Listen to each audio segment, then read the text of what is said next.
이제 뭐 한두 시간 뒤쯤이면 차은택 씨에 대해서 영장실질심사가 열릴 텐데요. 다양한 의혹들이 사실로 밝혀지는 근거들이 속속 나오고 있는 가운데 최순실 씨가 인사를 좌지우지한 사실이 차은택 씨 진술로 확인됐다는 언론 보도가 나왔습니다. 최순실 게이트를 둘러싼 다양한 의혹들, 그 끝은 어딜까요? 손수호 변호사와 함께 하나씩 짚어보겠습니다.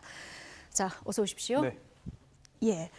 이게 의혹이 나오면 시간이 지나면 어느 정도 좀 덮여지고 이래야 되는데 새로운 의혹들이 매일 나오니까 국민들도 참 지치는 것 같습니다. 오늘 네. 동아일보 보도에 따르면 차은택 씨가 외삼촌, 뭐 지도교수 이런 사람들을 최순실 씨에게 인사청탁을 했고 이게 실제로 임명이 됐다 이런 내용 아닙니까? 그렇습니다. 실제로 이러한 의혹들이 있었는데요. 예. 검찰에서 차은택 씨가 직접 이러한 사실을 인정했다, 진술했다라는 보도가 나왔습니다. 네, 이게 동아일보 보도죠. 그렇습니다. 예. 그런데 중요한 점은 현재 이 사건의 전모가 다 드러난 건 아닌 것 같아요. 왜냐하면 지금 단계적으로 청탁이 이루어졌습니다. 단계적으로요? 그래서 차은택 씨가 최순실 씨에게 이제 외삼촌 또 이제 그 대학교 은사 네.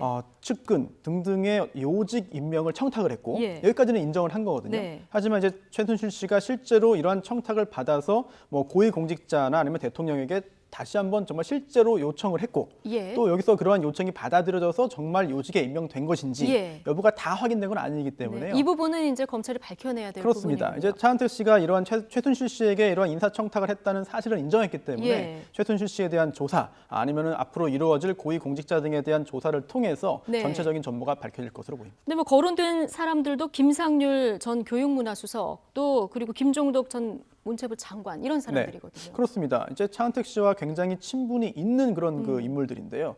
우선 그 김상률 이제 교수가 대통령의 그 교육문화수석 비서관으로 임명이 됐는데요. 예. 이제 외삼촌입니다. 네. 네, 차은택 씨 외삼촌이었고요. 또한 또 김종덕 문체부 장관이 알고 보니까 또 이제 그 차은택 씨의 홍익대 대학원 권사님이죠? 지도교수였습니다. 지도 교수님. 그리고 예. 또 이제 그 송성각 한국콘텐츠진흥원장 예. 한국콘텐츠진흥원장 같은 경우에도 차은택 씨와의 친분이 굉장히 두터웠는데요. 이처럼 차은택 씨와의 친분이 깊은 사람들이 결국은 굉장히 요직에 문화예술 관련된 요직에 다 임명된 것을 볼 때 차은택, 최순실 그리고 네. 최순실로부터 고위 공직자로 연결되는 이런 청탁의 고리가 있는 것이 아니냐라는 의혹이 더욱더 강해지고 있습니다. 근데 이게 사실이라면 정말 놀라운 일인데요. 근데 이런 가운데 또 놀라운 보도가 있습니다. 청와대가 이 최순실 게이트 검찰 수사가 본격화되기 직전에 차은택 씨를 접촉했다 이런 보도가 또 한 신문사에서 보도가 됐어요. 이제 사실 확인을 좀 해봐야 되겠습니다만. 그렇습니다. 근데 지난달 중순이면은 차 씨가 피고발인 신분 아닙니까? 네, 그렇습니다.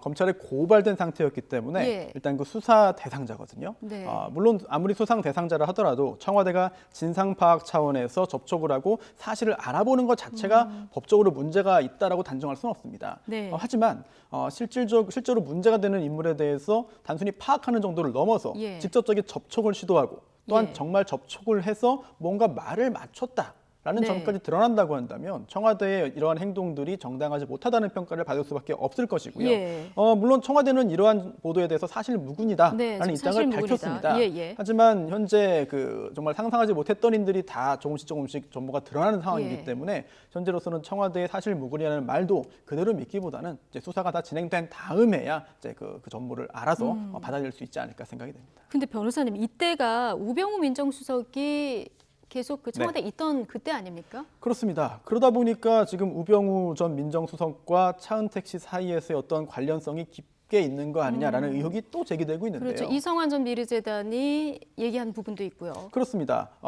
이제 차은택 씨가 우병우 전 민정수석의 뭐 명함을 가지고 다니면서 네. 이제 내 뒤에 민정수석이 있으니 걱정 없다라는 말을 했다는 그런 주장도 있고요. 물론 이제 이성환 전 미르재단 사무총장이 일방적인 주장이 아직 확인 안 됐습니다. 예. 그래서 또 검사를 직접 소개해줘서 만났다라는 예. 주장도 있었고요. 또 하나가 우병우 전 수석이 이제 차은택 씨에 관련된 여러 가지 그런 네. 사실들은 조사를 했지만 또 보고를 받았지만 별거 없다라는 취지의 이야기를 하면서 이른바 덮었다고 하는 그런 예. 주장도 있는데요. 만약 이런 주장들이 사실로 드러난다고 한다면 우병우 전 민정수석에 대한 그런 비난 그리고 법적인 책임의 정도는 지금보다 훨씬 더 커지지 않을까 생각합니다. 네. 우병우 전 민정수석 그 집에 대한 압수수색 네. 뒤늦게 이루어졌습니다. 그런데 이 과정에서도 좀 석연치 않은 점이 얘기가 되고 있어요. 많이 석연치 않죠. 예. 일단 지금 말씀하신 대로 시점인데요. 시점. 예, 일단 그 특별수사본부가 꾸려진 다음에 무려 70일이 지나서야 소환 조사가 이루어졌고 네. 또 그로부터 한참 며칠 또 지나서야 압수수색이 이루어졌습니다. 자택에 대해서. 네. 그리고 여기에 더해서 사실 그 이석수 전 특별감찰관에 대한 압수수색도 굉장히 이제 전격적으로 또 강력하게 이루어졌는데 네. 그 당시에 그 압수해간 그런 그 압수품의 그런 양과 비교해 볼 때 예. 이번에 우병우 전 그 민정수석 자택 압수수색에서 가져간 그런 압수물이 굉장히 좀 적었습니다. 물론 그 질도 중요하겠습니다만 이런 것을 볼 때 좀 이상하다라는 국민들이 다 분석이 화면으로 있고요. 보고 있으니까. 그렇습니다. 여기에 예. 더해서 이제 그동안 이제 검찰이 이번 사태 관련된 여러 명의 그런 관련자들에 대해서 압수수색을 했을 때 네. 하면서 간략한 내용을 미리 기자들에게 브리핑도 해주고 취재에 예. 협조를 했거든요. 네. 그런데 유독 우병우 전 민정수석 자택에 대한 이번 압수수색의 경우에는 네. 압수수색이 거의 다 끝난 시점에서야 기자들에게 확인해줬다고 합니다. 사실을. 보통은 들어갈 때 저희 그렇습니다. 보도를 하거든요. 예, 그러다 보니까 이게 왜 도대체 여러 명의 어떤 그 피의자들도 있고 참고인도 있고 관련자들이 있는데 유독 우병우 전 민정수석 관련해서는 뭔가 다르다, 네. 뭔가 특이하다라는 점이 계속 나오기 때문에 네. 이런 점들이 오히려 의혹을 더 증폭시키는 것 같습니다. 네. 어쨌든 뭐 지금 핵심 인물 차은택 씨는 오늘 안에 이제 구속 여부가 결정될 것으로 보이고요. 어제 차은택 씨에 대해서 대형론이 또 등장했습니다. 그렇습니다. 뭐 얼마나 이제 그 검찰 수사라든지 예. 이런 그 국정 운영에 대한 의심이 있고 네. 불만이 있으면 이런 국민들이 얘기가 못 또 믿는 나오는지 거죠. 모르겠는데요. 예. 최순실 씨 관련해서도 대형론이 있었는데 이번에 네. 차은택 씨 관련해서도 나왔습니다. 예. 물론 그 외모가 기존에 그 보았던 것과 좀 달랐기 때문에 좀 그런 측면에서 대형론이 나온 것으로 보이고요. 네. 특히나 이제 그 본질적인 측면은 사실 뭐 사람의 외모라든지 뭐 예. 어떤 옷을 입었느냐, 어떤 복장을 뭐 했느냐 이건 이런 본질이 것은 아니죠. 아니거든요. 예. 그런 점이 본질을 가리면 안 되겠고 네. 중요한 점은 지금 좀 전에 말씀하신 대로 오늘 그 오후 3시부터 이제 구속 전 피의자 신문, 즉 영장 실질 심사가 열립니다. 그래서 과연 구속이 될 것인지 또 구속될 가능성이 매우 높은데요. 구속된 후에 구체적으로 검찰이 얼마나 적극적으로, 얼마나 의욕적으로 차은택 씨 관련된 의혹, 또한 네. 차은택 씨 관련해서 의심을 받고 있는 우병우 전 민정수석의 혐의점을 밝히기 위한 노력을 하는지 예. 국민들께서는 지켜보셔야 될 것 같습니다. 네. 자, 최순실 씨 모녀 얘기로 좀 넘어가 보겠습니다. 오늘 중앙일보 조간에 실린 사진 보셨습니까? 예, 저도 놀라면서 봤습니다. 예, 그 대한민국 혼란으로 이렇게 밀어넣는데 환하게 웃고 있더라고요. 그렇습니다. 뭐 촬영 시점이 이제 그 올해 6월로 알려져 네. 있는데요. 당시에 그 최순실 씨가 호텔을 이제 인수했습니다. 네. 독일 내에 있는 호텔을 인수해서 그걸 축하하는 파티가 열렸다. 예, 지금 그리고 저 사진인데요. 그렇습니다. 환하게 웃고 있고요. 그리고 또한 알고 보니 그 다음 날이 또 바로 최순실 씨의 생일이다라고 네. 하고 있거든요. 이런 것들을 같이 이제 축하하는 자리였던 것 같은데. 지금도 당연히 그렇습니다만 저 당시에도 이미 최순실 씨 그 일가는 굉장히 여러 가지의 잘못들을 한 상태입니다. 네네. 게다가 지금 골마서 터졌습니다만 예. 이미 한참 전부터 국정을 농단하고 또한 또 국민으로부터 허락받지 않은 권력을 행사했거든요. 예. 하지만 이제 저렇게 여러 가지 굉장히 좀 막대한 자금을 가지고 해외에서 저렇게 파티까지 했다는 점을 네. 뒤늦게 확인하는 많은 국민들께서 굉장히 허탈함을 넘은 분노를 지금 느끼시는 것 같습니다. 그러니까요. 지금 저희 딸 정유라 씨로 보이는 사진에 네. 있는 저게 타투입니까? 저게 뭐 타투인지 아니면 뭐 예. 일시적으로 지을 수 있는 뭐 해나인지는 모르겠습니다만 네. 어쨌든 국민들께서 보시기에 참 뭘 해도 곱게 보이지 않는 그런 상황인 것 같습니다. 예, 저기 보면은 꼬마아이 사진도 있는데 네. 정유라 씨 아들로 추정되는 그렇습니다. 그런 얘기들이 나오고 그렇습니다. 있죠. 뭐 예. 확인된 바는 없습니다만 네. 그동안에 그 밝혀진 이야기들을 종합해 볼 때 네. 아무래도 정유라 씨의 아들이고 최순실 씨의 손자가 아니겠느냐라는 네. 이야기를 하고 있는데요. 네. 아직 거기까지는 정확한 확인 보도는 없습니다. 그렇군요. 자, 정유라 씨 관련해서는 지금 정유라 씨가 이화여대 자퇴서를 냈다 네. 이런 보도가 나오고 있거든요. 지금. 자퇴서를 낸 건 아닌 것 같아요. 아, 그래요? 예, 일단 자퇴 원서를 일단 접수. 그렇습니다. 온라인으로 예. 일단 그 자퇴 신청을 할 수가 있겠고요. 그다음에 그 예화여대 학칙에 따르면은 그 자퇴 신청을 한 다음에 출력을 해서 그걸 지도교수나 학과장 등의 서명을 받은 후에 본인이나 아니면 대리인이 이제 학교에 직접 제출을 하게 돼 있습니다. 그럼 직접 와서 제출을 해야 되는 거군요. 그렇습니다. 그렇게 예. 해야 되는데 현재로서는 그 온라인상의 자퇴 신청만 한 상태이기 때문에 예. 자퇴에 어떤 효력이 발생하지는 않을 것 같고요. 네. 이제 그 학교 관계자와 교육부에서도 지금 상태로 뭐 자퇴가 될 수는 없다라는 입장을 오늘 밝혔습니다.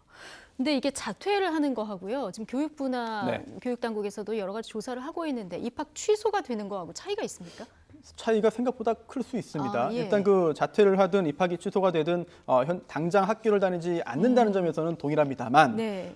자퇴는 스스로 입학한 후에 입학이 정당하게 입학한 후에 스스로 학교를 그만둔 것이거든요. 네. 따라서 재입학이 요건을 충족하면 가능합니다. 예. 하지만 입학이 취소된다고 한다면 애초부터 정상적인 입학을 한 적이 없는 상태가 되기 때문에 예. 당연히 재입학도 안 되거든요. 재입학이 안 되는군요. 네, 그러다 예. 보니까 학내에서도 자퇴 처리가 되는 것은 말이 안 된다. 당연히 입학 자체에 문제가 있고 이제 결격 사유가 있기 때문에 아예 입학을 취소하는 처분을 하는 것이 마땅하다라는 예. 주장인데요. 지금 네. 현재 그 교육부에서 특별 감사를 진행하고 있기 때문에 적어도 그 감사 결과가 나올 때까지는 그 학교 측에서 뭐 자퇴라든지 예. 이런 적극적인 처분을 하지 않는 것이 맞을 것 같습니다. 예, 지금 최순실 씨 딸 정유라 씨 관련 의혹들을 저희가 이제 그래프로 정리한 게 있는데요. 네. 지금 여러 가지 의혹들 가운데서 실제로 검찰 소환까지 될 만한 그 위법 사실이 있습니까? 실제로 지금 그 화면에 나오고 있는 여러 의혹들이 네. 제기되고 있는데요.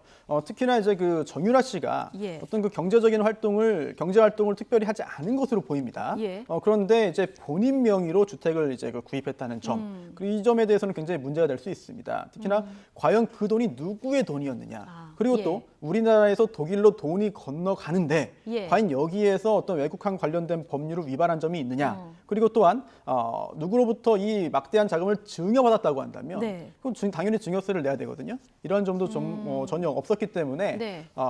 뭐 특례 입학이나 아니면 학사 관련된 그런 그 특혜가 곧바로 범죄라고 보기는 어려운 측면이 있다 하더라도 설령 네네. 다른 그런 부분에 있어서도 수사할 혐의점은 충분히 있어 보입니다. 따라서 정유라 씨에 대한 그 신속한 신병 확보와 수사가 필요한 시점이겠죠. 또 변호사를 통해서 뭐 들어올 수 있다 이런 입장을 이제 밝힌 상황인데요. 이제 네. 잠시 뒤면은 이준식 사회부총리 겸 교육부 장관이 오늘 그 대국민 담화를 발표합니다. 내일 시위와 관련한데요. 지금 들어보시겠습니다. 시작이 된 것 같습니다. 알고 있습니다. 더욱이 현재 우리나라는 북한의 핵 도발과 미사일 위협 등으로 국가 안보가 위협받는 상황이고 미국 대선 결과로 인해 세계 경제 질서의 불확실성이 커짐에 따라 우리 경제도 더욱 어려움에 처해 있습니다. 이럴 때일수록 온 국민이 한마음 한뜻으로 지혜를 모아 어려움을 헤쳐나가고 국정을 정상화하기 위해 노력하는 것이 무엇보다도 중요합니다. 지난 11월 5일 집회는 국민 여러분의 성숙한 시민의식 덕분에 질서를 유지한 가운데 평화적으로 마칠 수 있었습니다. 내일 11월 12일 광화문 광장에서 다시 한번 대규모 집회가 예정되어 있습니다. 정부는 이번 집회가 혹시라도 불법적인 집단 행동이나 폭력 사태로 변질되어 건전한 의견 개진의 장이 훼손되지 않을까 우려하고 있습니다.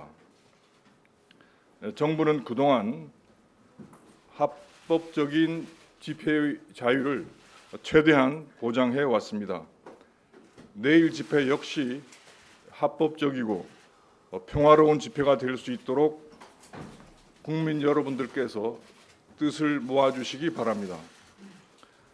존경하는 국민 여러분, 정부는 국정을 흔들림 없이 수행하고 우리 사회가 올바른 방향으로 나아갈 수 있도록 모든 노력을 기울이고 있습니다.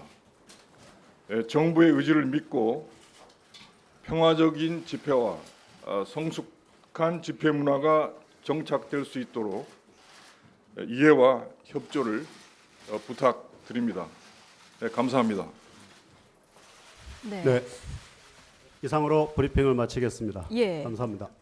지금 이준식 부총리의 담화 내용 들어보셨는데요. 국가 안보 위협받는 지금 우리나라 굉장히 어려운 상황이다. 평화적 집회가 정착될 수 있도록 협조 부탁드린다. 자, 그런데요. 폭력 사태, 집단 행동 여기에 대해서는 오늘 우려만 표명을 했고요. 엄정 대처하겠다. 이번에는 네. 여론을 의식해서 이제 이런 얘기는 없네요. 그렇습니다. 예. 이제 예측하기로는 이번 시위가 이제 굉장히 대규모 시위이기 네. 때문에 그동안의 어떤 평화 시위 기조가 흔들려서 어떤 네. 그 경찰과의 충돌이 일어나지 않겠느냐. 네. 또 그러한 우려를 밝히면서 그에 대한 엄정 대처 의지를 밝힐 것이다. 이런 라는, 얘기가 나오지 예. 않을까 또 얘기를 했었는데요. 네, 그렇습니다만 그런 예상과 달리 일단은 예. 그 평화적인 시위를 이제 당부하는 정도로 그쳤고요. 이런 걸 볼 때 지금까지의 이런 그 최순실 씨 관련된 예. 그런 여러 가지 집회와 시위가 평화적이었다는 점, 네. 특히나 이제 시위대를 그렇기 때문에 더욱 자극할 필요가 없다라는 점이 좀 고려되지 않았나 싶고, 또한 네. 지금 시점에서 지금까지 시위가 평화적으로 이루어졌는데 네. 이제 와서 갑자기 엄정 대응을 하겠다라고 한다면은 그에 자극받은 시위대가 오히려 더 이제 폭력성을 띨 가능성도 있거든요. 있고 더 모일 수도 있고요. 그렇습니다. 그렇기 예. 때문에 지금으로서는 굉장히 원론적인 이야기를 밝혔습니다만 네. 또 약간 그런 측면에서는 또 이제 일종의 메시지를 주는 것이 아닌가 생각이 듭니다. 네. 지금 주최 측이 추산한 바로는 지금 50만 명이 모일 거다. 뭐 경찰이 굉장히 작게 이렇게 잡아도 16에서 17만 명 정도 모일 거라는 거거든요. 네. 이러면 예전에 그 광우병 촛불 집회 때보다도 더 많은 인원이 모이는 거죠. 그렇습니다. 이제 최근에 이제 대규모 인원이 모였던 그런 집회와 시위가 그 미국산 소고기 수입 관련된 그런 그 광우병 관련된 예. 그런 것들이 있었고, 또 하나가 또 과거에 그 노무현 전 대통령 서거 당시 아니면 또 탄핵 당시에 또 굉장히 많은 그 시위대들이 이제 모였는데요. 이번에는 그 인원을 훨씬 뛰어넘는 그런 인원들이 이제 그 광화문으로 모일 것으로 보입니다. 예. 더군다나 이제 특정한 단체라든지 이런 그 집단적인 그런 분들만이 아니라 이제 남녀노소 또 뭐 정치 성향, 뭐 지역 등등을 불문하고 이번 국정농단 사태에 대해서 분노한 그런 그 이제 시민들이 모이는 예. 것이기 때문에 더욱더 그런 그 인원에 대한 그 의미라든지 아니면 이번 집회와 시위의 의미가 있지 않을까 예. 생각이 듭니다. 그런데 저 1, 2차 저희가 촛불 집회를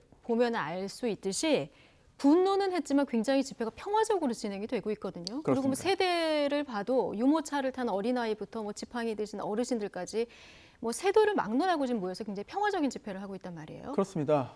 이제 그 관련된 보도를 보더라도 정말 평생 처음 집회 시위 나왔다 하는 네. 분들이 많이 계실 정도입니다. 예. 그러다 보니까 정말 이 성남 민심 그리고 또 지금 국정농단 사태에 분노한 그 마음을 보여준 데 의미가 있는 예. 것이지 여기서 어떠한 폭력을 행사하거나 아니면 질서를 무너뜨렸을 때 오히려 이제 그 민심 표현에 있어가지고 민심 표출에 있어가지고 잘못된 그런 그 영향만 줄 수 있거든요. 예. 이런 성숙된 시민 의식이 나타나는 것이 이번 시위의 강한 그런 특징이 아닌가 생각되고 예. 이번에도 굉장히 많은 그런 분들이 모일 것으로 보이는데 이번에도 평화적인 그런 그 분위기 속에서 정권에 대한 분노 또 민심이 얼마나 이번 정권에 실망을 했는지 그리고 또 이번 사건에 관련된 네. 모든 사람들에 대해서 국민들이 용서하지 않는다는 그런 점들을 네. 정확하게 전달할 수 있는 그런 시기가 되면 좋겠습니다. 네, 저희 지금 지난 주말에 있었던 그 집회 모습을 화면으로 계속 보여드리고 있는데요. 지난주는 이제 여기 광화문이죠. 네. 이번에는 서울광장을 중심으로 모이는 거죠. 네, 그렇습니다. 이제 집회 및 시위에 관한 법률이 있어요. 그래서 네. 이 법에 따라서 집회와 시위가 이루어져야 되는 것이고요. 또한 5개 집회 같은 경우에 5회 집회 시위는 신고를 해야 됩니다. 그런데 또 다른 그런 단체가 먼저 또 장소를 선정을 했을 경우에는 이제 그 장소에서 중복해가지고 이제 집회 신고를 받아주지 않는 경우도 있기 때문에 네. 이런 점들을 다 고려해서 집회 장소라든지 아니면 행진 경로라든지 이런 것들이 정해질 것으로 보이고요. 예. 또 한 가지는 지금 법원에서 굉장히 좀 의미 있는 그런 그 결정들을 내리고 있습니다. 네. 그래서 경찰은 뭐 경찰 입장도 이해가 안 가는 건 아닙니다만 경찰은 이제 질서 유지를 보다 더 높이 이제 책임져야 되기 때문에 네. 어떤 그 집회나 시위 또한 행진에 예. 있어가지고 굉장히 좀 제한을 좀 두고 있습니다. 예. 그런데 이제 또 시위를 하는 그런 그 입장에서는 너무나 과한 제한 아니냐라고 생각해서 이런 경찰의 처분에 대해서 효력 정지 이제 집행정지 신청을 했고요. 예. 또 법원이 지난번도 그랬지만 이번에도 집행정지 신청을 일부 인용을 했습니다. 예. 네, 그래서 애초에 경찰이 이제 그 5개 집회 금지 통고 처분을 한 것에 대해서 일부 이제 집행 정지를 했기 때문에 일부, 그렇습니다. 예. 일부 정지했기 때문에 애초에 신고한 그런 형태의 집회 시위 그리고 행진을 거의 대부분 할 수 있게 되었는데요. 네. 조금 전에 그 자막 나왔던 것처럼 그렇다더라도 집회 및 시위에 관한 법률에 따르면 대통령 관저에서 100m 이내에서는 이제 시위를 할 수가 없습니다. 예. 네, 그리고 또 주요 도시의 주요 도로에 있어서는 교통소통에 그 우려가 됐을 경우에 집회를 금지하도록 할 수 있거든요. 예. 그런데 중요한 점은 그동안은 이걸 굉장히 넓게 인정을 해줘서 이 서울 그 중심부에서는 이제 좀 금지를 하게 되는 경우가 있었는데요. 그러니까요. 이번에는 예. 그동안의 평화적인 그런 시위가 있었고 그동안 또한 교통 불편이라는 공익보다 집회 시위의 자유 보장이 훨씬 더 중요한 네. 문제이다. 그렇죠. 법원도 지금 교통 불편이 그렇게 뭐 평화적인 집회보다 불편이 크지 않다 이렇게 보고 있는 그렇습니다. 거고. 그러다 예. 보니까 이번 그 5개 집회 금지 통고 처분 집행정지 신청을 일부 인용했는데요. 계속해서 이렇게 그 평화적인 분위기 속에서 질서 있게 집회와 시위가 연속적으로 네. 이어진다고 한다면 예. 앞으로 이제 그 이런 분위기 정착이라든지 경찰과 법원의 입장에 있어서도 예. 굉장히 큰 고려사항이 되지 않을까 싶습니다. 예, 뭐 경찰도 2만 명 이상 지금 투입이 된다. 지금 집회 관리 경찰이 하기 위해서 지금 휴무자까지 다 동원이 된다. 이런 얘기까지 네. 지금 나오고 있는데요. 지금 전세 버스도 동인하고 기차표도 뭐 매진이 되고 이런 보도까지 나오고 있더라고요. 그렇습니다. 이제 그 서울 지역에 거주하는 분들이 아닌 예.